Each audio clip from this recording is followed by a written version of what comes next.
All right, we're going to get started here. So send any last messages out so we can get started on today's AM Power. I'm Tara Truax.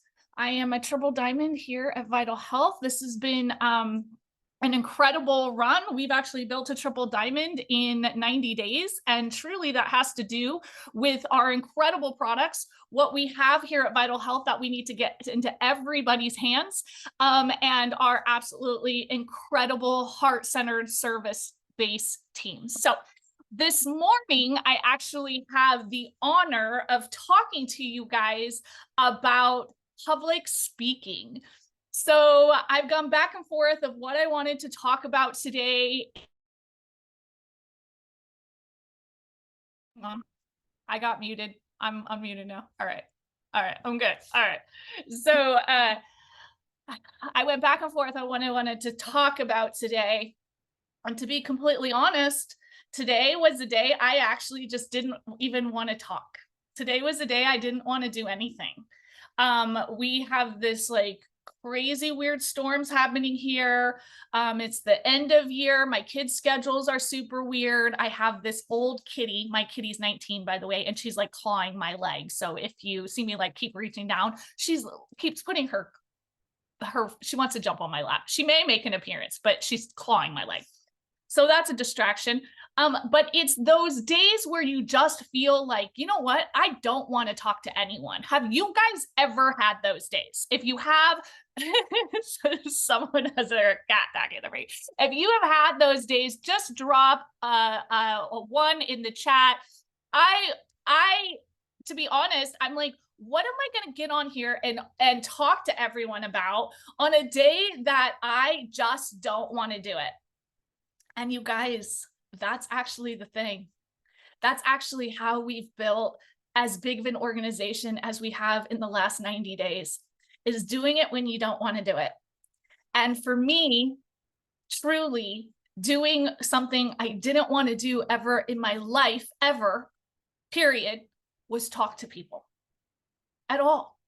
In fact, if you would have told me, the little me, when I was like 10 years old, that I would grow up and I would talk to people for a living, that I would have told you, you were bat ass crazy. You clearly didn't know me or what planet I lived on.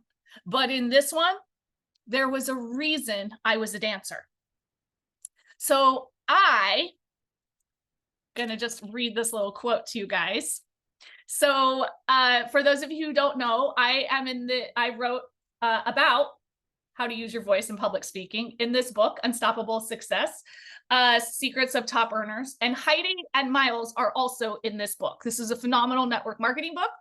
If you guys do, anything resonates with you and you want to get it, you can get it on my link tree on Instagram, or you can get it from Miles and Heidi as well. Either one. It's all good, but you do have to get it from one of us. And my Instagram is The Body Wise Dancer. So if you want to go find that, if anything resonates with you, I encourage you, because this book is phenomenal. According to most studies, people's number one fear is public speaking.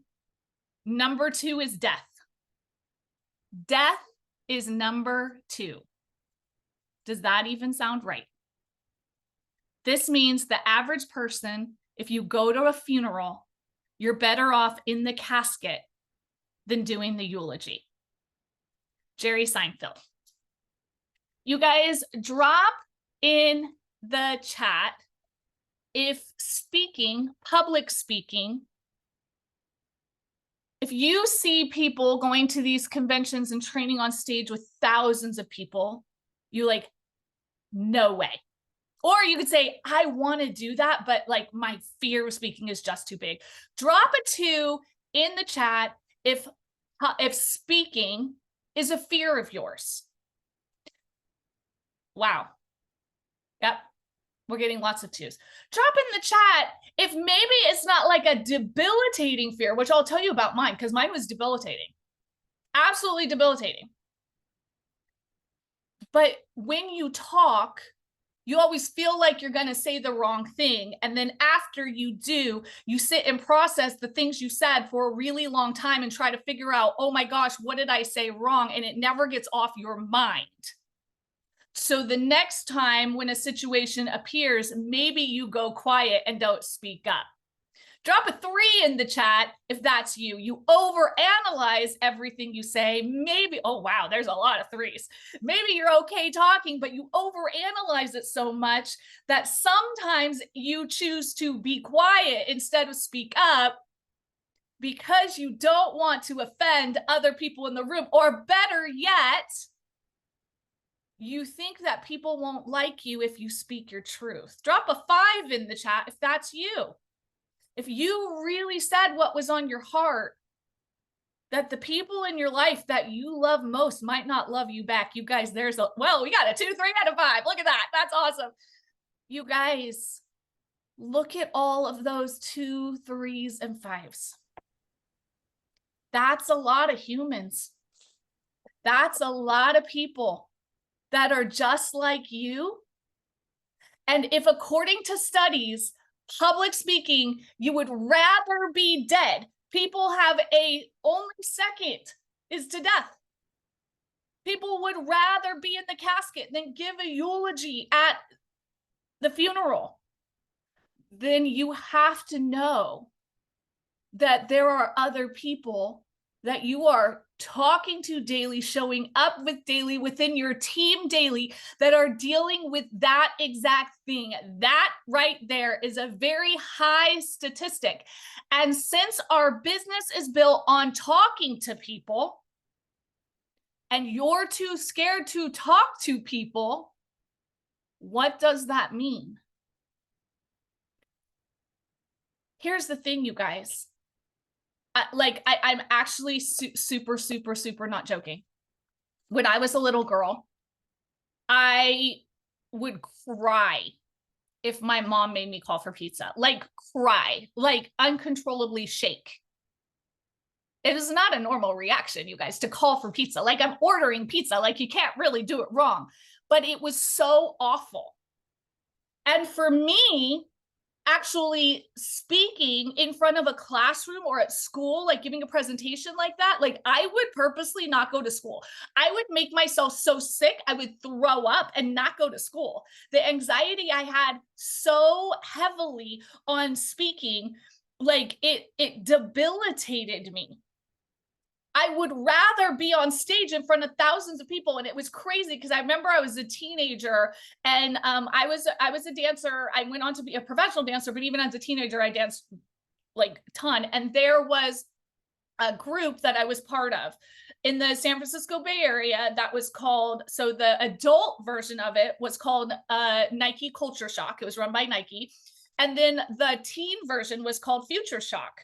And the adults would train us and we were like, we would perform like before them and stuff. So I was part of this group and we performed at the arena in San Jose and it was thousands of people. And my mom was like, how can you go on stage in front of thousands of people and you can't even talk to 2? And for me, it was the whole part that I had to talk.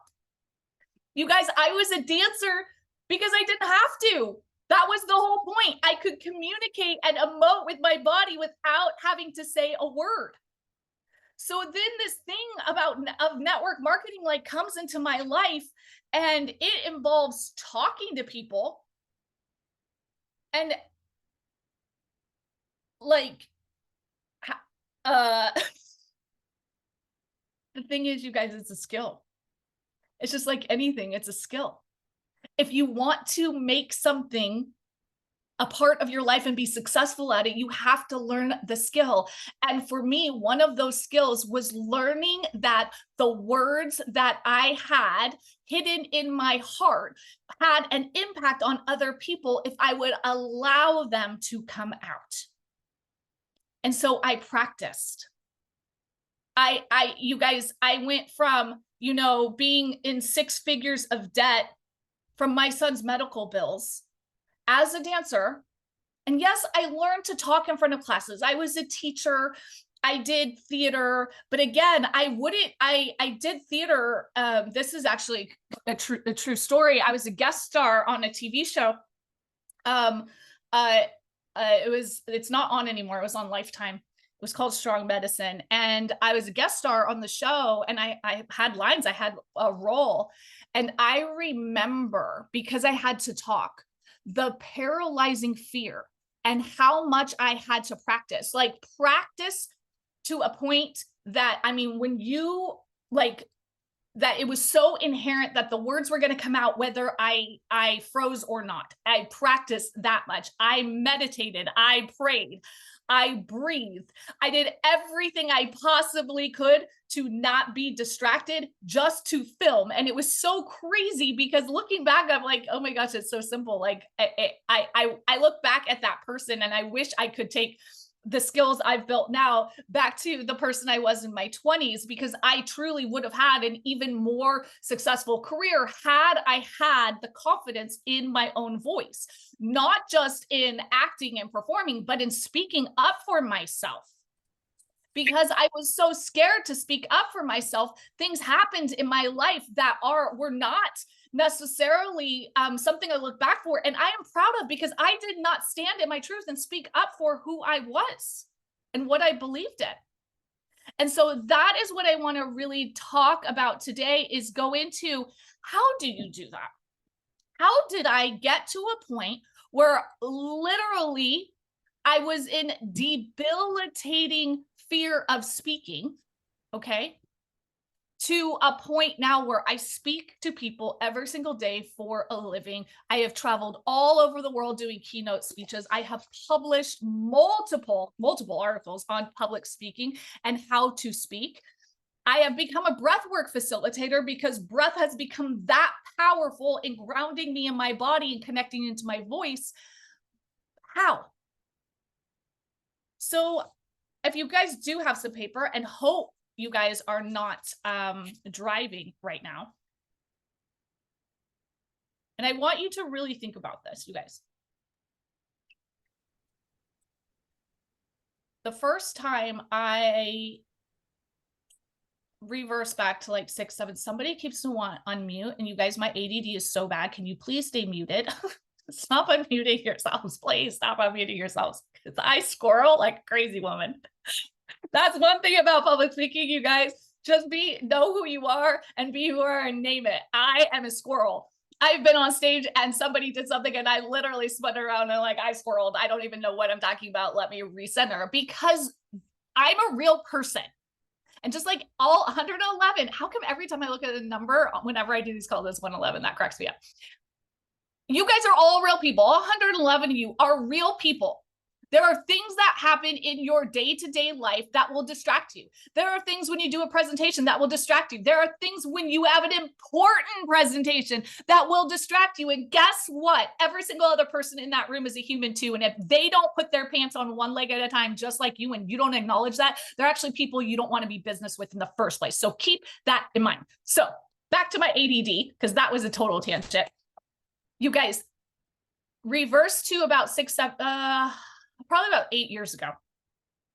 I had built a very successful business very quickly. And I was brought, basically sat down and said, we have looked at the numbers every way.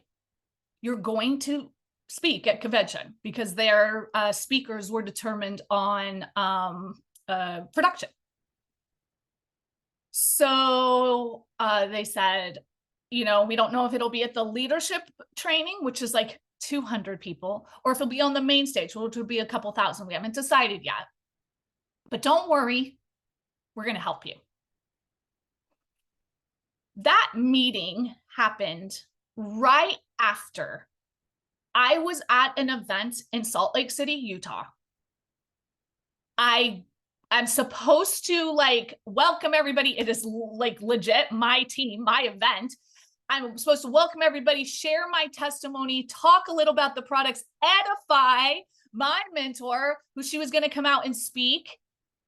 And I said my name, and nothing else would come out. It was like blank. It was literally like something grabbed my tongue and it was like there was no words.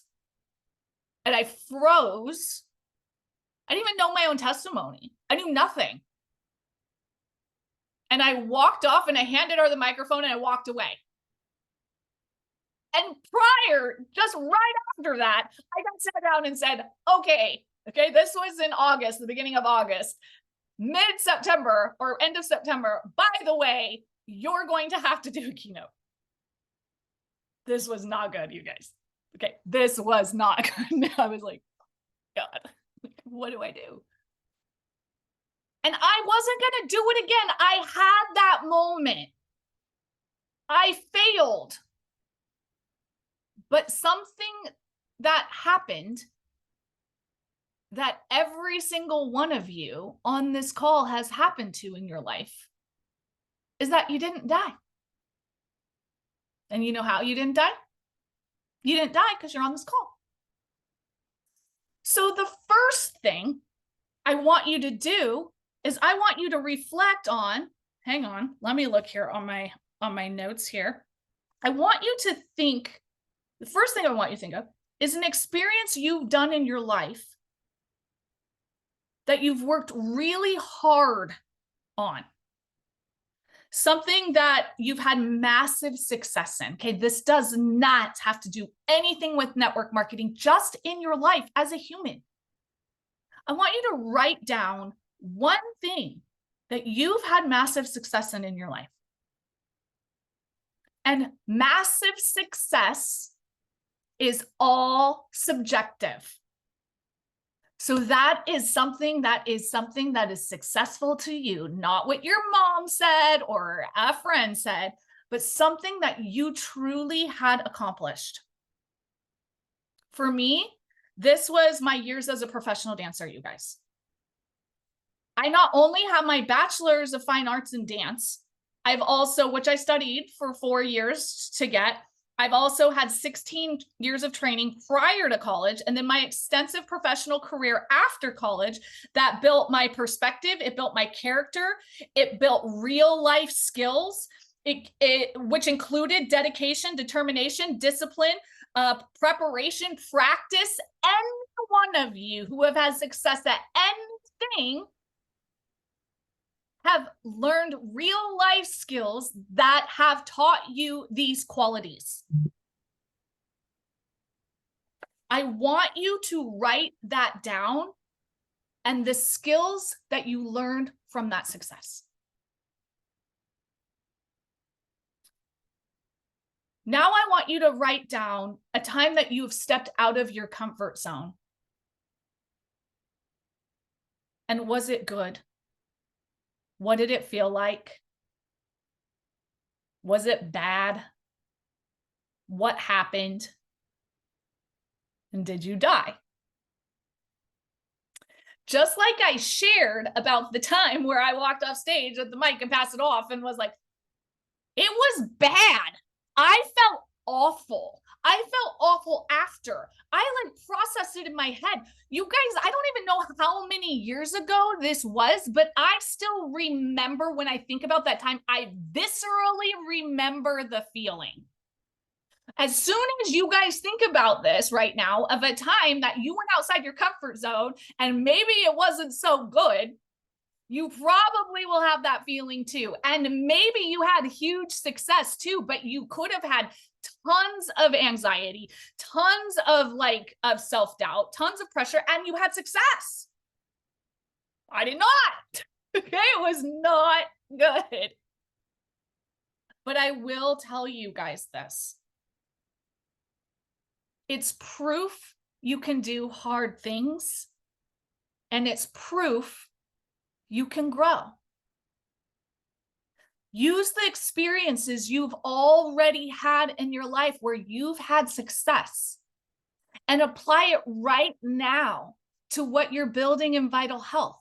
Take those skills that you built in real life and apply them, don't build them, apply them in real life to what you're building now. I used to compartmentalize my dance career and network marketing until truly it's silly that it was like last year, to be honest. I had an aha moment that it's the same thing. In fact, the people are very similar network marketing to the entertainment industry, just so you know. So it's the same thing. I was compartmentalizing my life instead of connecting it. And some of you do the same thing. Some of you have had phenomenal careers in corporate America. In fact, I had somebody I mentored several years back, and when I sat down with her, and she was very successful in corporate America, very successful. And I sat down with her and I was like, okay, you are an incredible leader in the office. You do A, B, C, D, and E. Are you doing them in your network marketing business? And she was like, oh my gosh, no. Why am I not? This is your moment right now for you to take the successes and the things that you have done great, or like me, maybe not great, and use it as the platform with which you put your feet down on and stand up. So many of you are waiting for the bottom to fall out that you actually don't move. Instead of waiting for the bottom to fall out, you guys put your feet down and stand up and take one baby step. Now, that baby step, when you take it, put your hand on your belly and take a deep breath into your belly.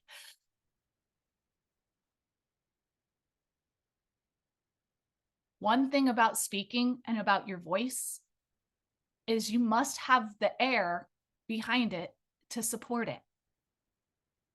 And so many of us actually do not breathe. And the tenser we become and the older we become, in fact, and there's tons of studies on this, the more constricted we get with our breath, and actually we become very chest breathers, which is a high contributor to anxiety and a bunch of other things, and shortness of oxygen to the brain, many, many, many other things.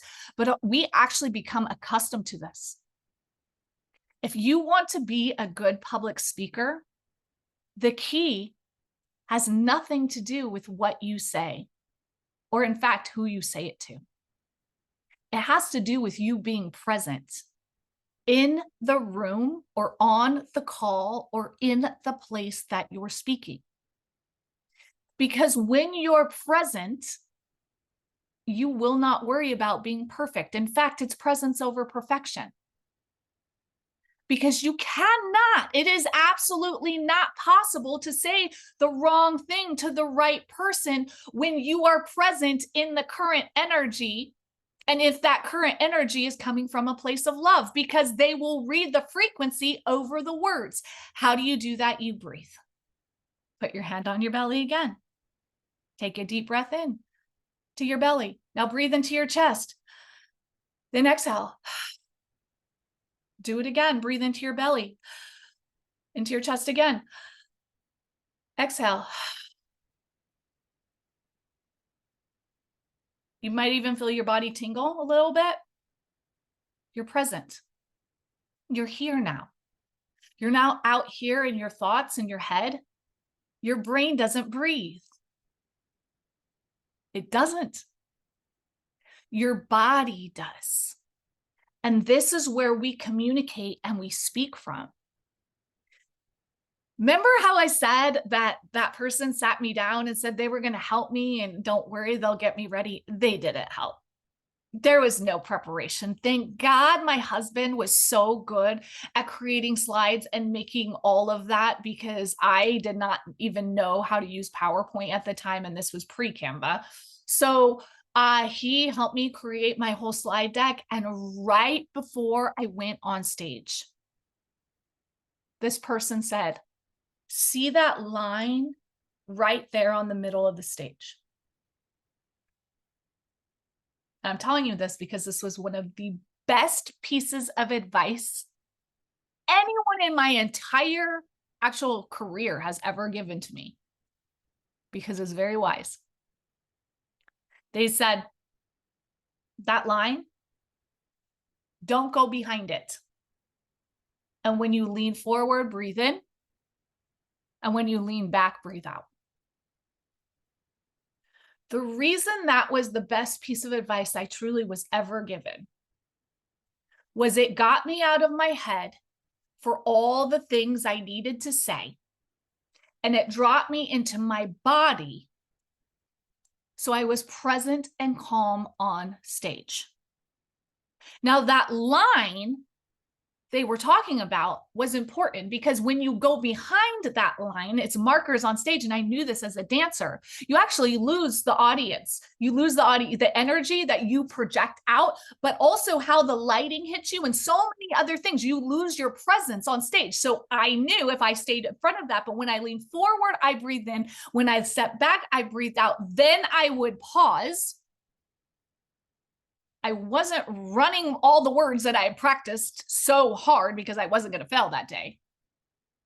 But it got me connected into my body. And that's when I knew that breath was as important as anything else in you say.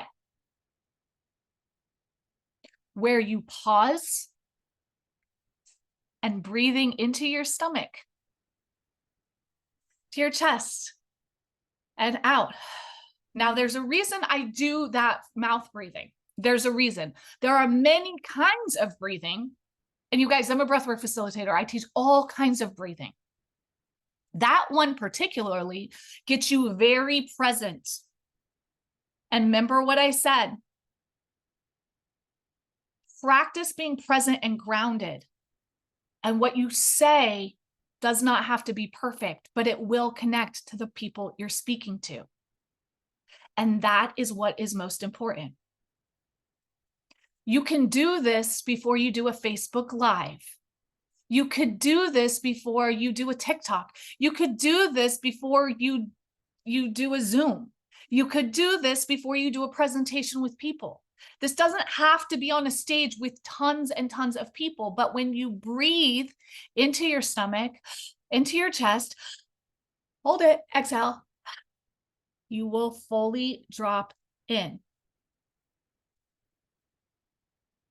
Now, here's where people err with the breath, okay? When we breathe, we can use it as power to get really strong. We can use it to soften and be quiet. But where people really mess up with their breath is they take that feeling of nervousness, which you guys drop a 3 in the chat if you know what I'm talking about, where you get so nervous, you feel it in your stomach, you feel it in your chest, you maybe start shaking, maybe you start sweating. Okay, yeah, there's lots of 3s. I see. People take that feeling and for no fault of their own. Perfect example. I want you to think about this. You're a child and you're in line for a roller coaster for the very first time. And as you're waiting in line, you've never been on a roller coaster before. And you feel those feelings and you're fidgeting and you're you don't know what to expect, but you're moving quite a bit. And your mom looks down at you and says, "Oh, are you nervous? Are you scared?"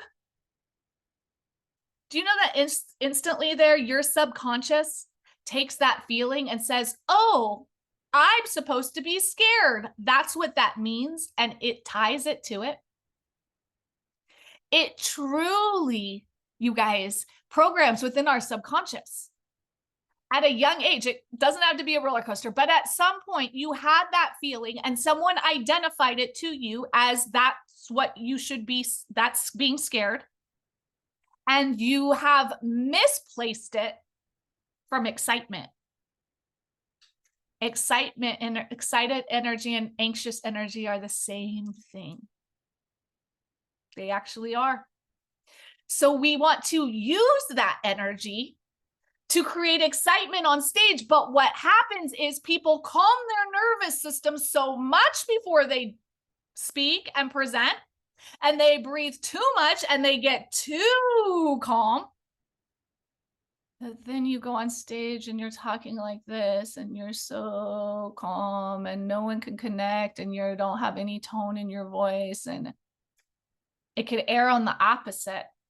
You could actually turn to be boring. We don't want you to be bored. We want you to be excited. We want you to have energy. We want you to project. We want you to be present. We want you to, I say the wrong thing all the time. In fact, when I had my dance studio and I would teach my students, they would laugh at me because sometimes I would say your arm was your foot or your foot was your head. Like sometimes you just mess up, and I don't know why I would say those things. Clearly, I don't always know what I'm talking about. But it's okay to make fun of yourself. It's okay to, I've tripped on stage. I walked off stage, gave away the microphone, just like I said. I've done tons of things on stage. In fact, as a dancer, you guys, I've slipped and fallen on stages. Actually, still makes me laugh to this day, because it was when Joseph and the Technicolor, Amazing Technicolor Dreamcoat, and the brothers were all sitting there, and I ate it right in front of them, and for all of them, they couldn't even keep character and all busted up laughing. That's how bad it was. Those things happen because we're human. We're human. And guess what? I didn't die, and you didn't either. Remember the quote that I said in the beginning of the book, that people would rather die. Their biggest fear is speaking over death. Well, guess what? None of you died. None of you. You have all done this. You have all spoke to someone. Most of you, I say 99.9% of you, unless there's a reason you cannot speak. And in that way, you may have another way that you do communicate, clear, obviously. But you guys, you didn't die. And that's progress. I know it may be crazy, but it's progress. This brings me to the next thing I want to talk about. Trusting the words that come out of your mouth will impact at least one heart in the room.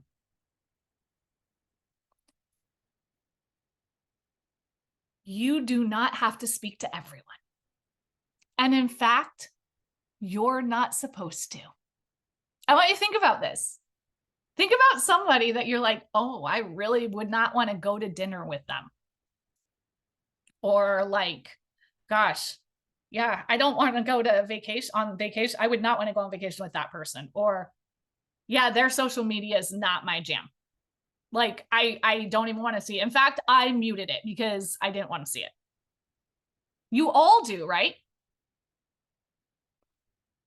And yet, when one of those people doesn't like what you have to say, it throws you into a tizzy, and then you don't want to speak anymore. You don't want to talk anymore. You get too scared to present. You get too scared to go to that church function. You get too scared to go to that sports event with those kids. You get too scared to go to the next presentation. You get too scared to, they said that what you're doing in network marketing was awful, so you don't even want to go back there. And yet you didn't even want them in your world in the first place. Stop trying to speak to people that aren't meant to listen to what you have to say. It's actually not for them. But when you don't get grounded and breathe and connect to what at least one heart needs to hear in that room, then you're missing the one person you were meant to impact that day. This is how I truly got over my fear of speaking, you guys. I learned that speaking was truly being my biggest fear, was the gateway to one of the greatest gifts I had. And that was being able to use my voice to connect to other people's hearts in a way that I actually could not do through movement. And I was a great dancer. But what came from my heart out of my mouth and was able to connect to other people at the vibration and the frequency, because speaking is a sound that they needed to hear and resonate within them to awaken whatever it was that they needed to hear to show up as their best self, be a better mom, be a better friend, be a better wife, be a better human in the world, unlock whatever potential they had, be empowered to heal themselves, step into their own sovereignty, whatever it is. It had to come from me speaking that at that exact time for them. And that's you as well. There's a reason it's called diversity. We are not all the same, which means the person that joins you in your business is supposed to join you in your business. Stop worrying about me or James or Michael or Abby or anyone else's, David or Brooke, anyone else's personality or business or whoever. It doesn't matter. It's not for them or you. You are supposed to have that connection, be that person, have that conversation, connect by looking somebody in the eyes and listening. Do you know that the more you breathe and pause when you're talking to somebody, the deeper you can connect, because somebody will start breathing with you? We are in the business of humans. Network marketing is humans, connection with humans. And we have been desensitized by this. We have been AI copy and paste. In fact, people keep asking me, oh, can I share that post or copy that post you did? You know what? That I don't use AI for anything at all. You guys, nothing, zero. I don't use AI. I am who I am online as I am in person on purpose. It's on purpose. You all are authentic on purpose. You have a voice on purpose. You have a heart to share on purpose. That comes from being within you and grounded. The last thing I want to talk about today is prepare. Preparation is key. Preparation and practice. As a dancer, I practiced for years and years and years and years doing the same thing. Still to this day, when I dance, I warm up. I do the exact same thing over and over and over and over and over. I have this crazy dream in my late 60s to go back to Broadway and play all the crazy lady roles on Broadway. That's actually what I want to do. I want to go be play all like the crazy witch ladies. That'd be so fun. And I want to do it when my kids are grown and I'm older. So what do I do now? I actually take voice lessons every single week for me. Yes, my kids do shows and my kids perform. I don't do that. I do it actually for me. And every single week we warm up the same.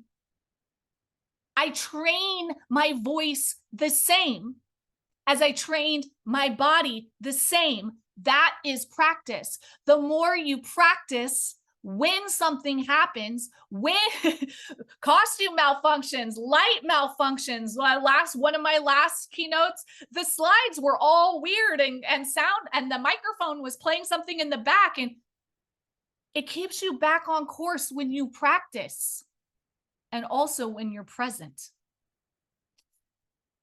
The key with this is it's okay to have notes. I love to record myself. Actually, I didn't love this. In fact, I'm going to be really real with you. I hated this. I hated this so much.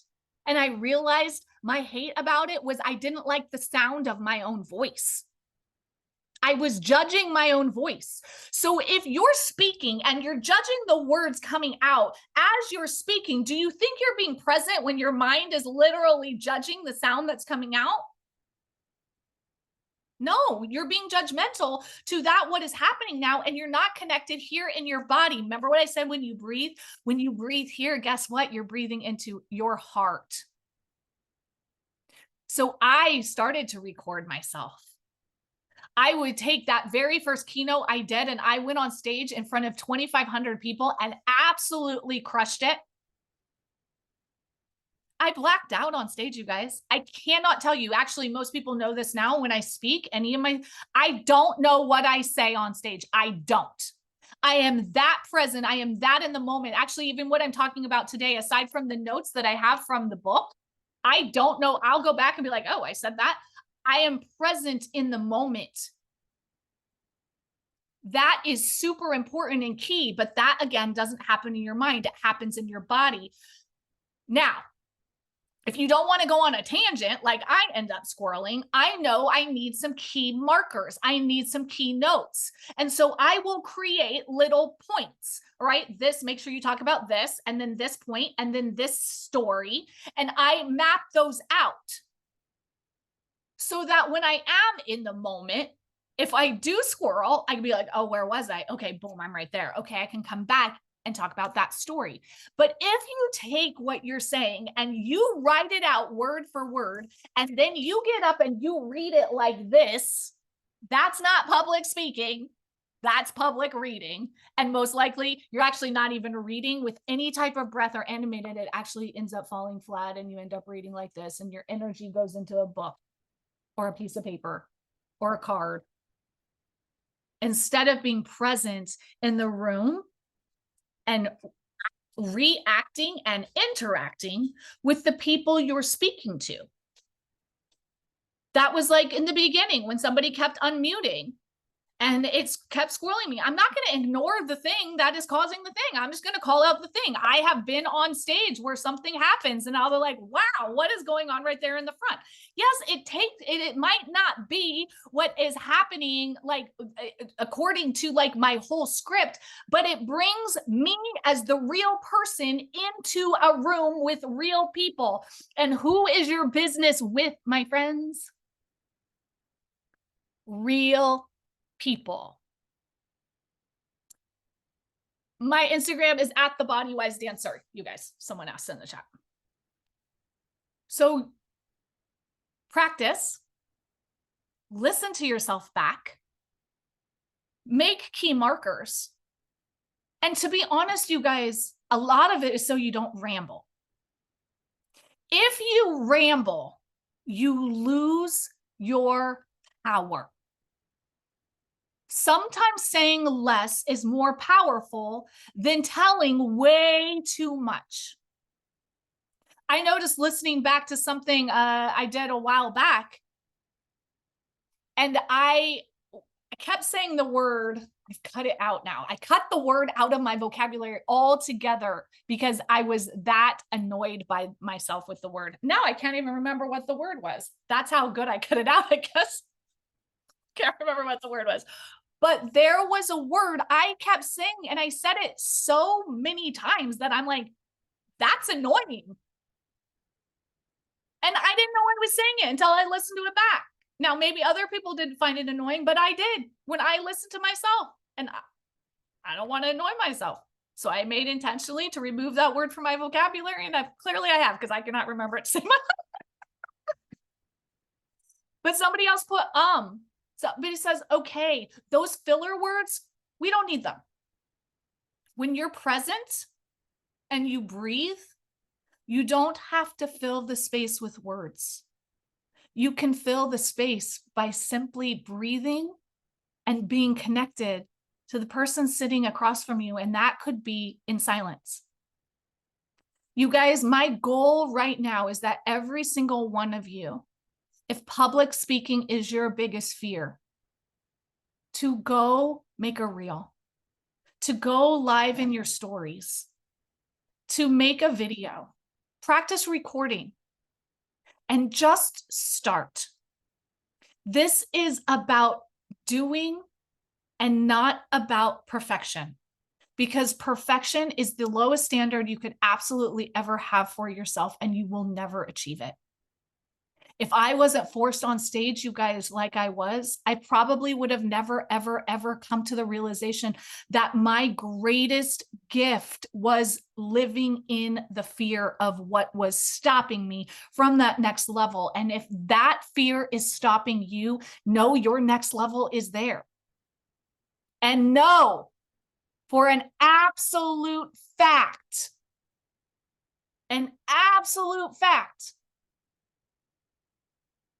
that you are here because you didn't die. which is a huge success. And if that's the only accomplishment that you made when you do it, I did it and I didn't die. It sucked, but I didn't die. It's a win. It's a win. And you are winning, and that's all that matters. So I want you guys to take that. If I could go from not calling for pizza to literally making a pizza and serving it out to the world, you guys, you can start right now by speaking. Do that next presentation. Instead of asking your upline or sponsor or someone else to do it for you, you're going to do it. You may not say everything. Guess what, you guys? Our presentations are too long anyway. This is supposed to be a briefing, not a longing. It's supposed to increase the dialogue and increase the connection. So just do the best with what you have. And then bridge to somebody else to help you. Baby steps. You can do this. Take deep breaths. Be present. Your presence truly is the most powerful thing you have. And you will build a huge vital health business this week.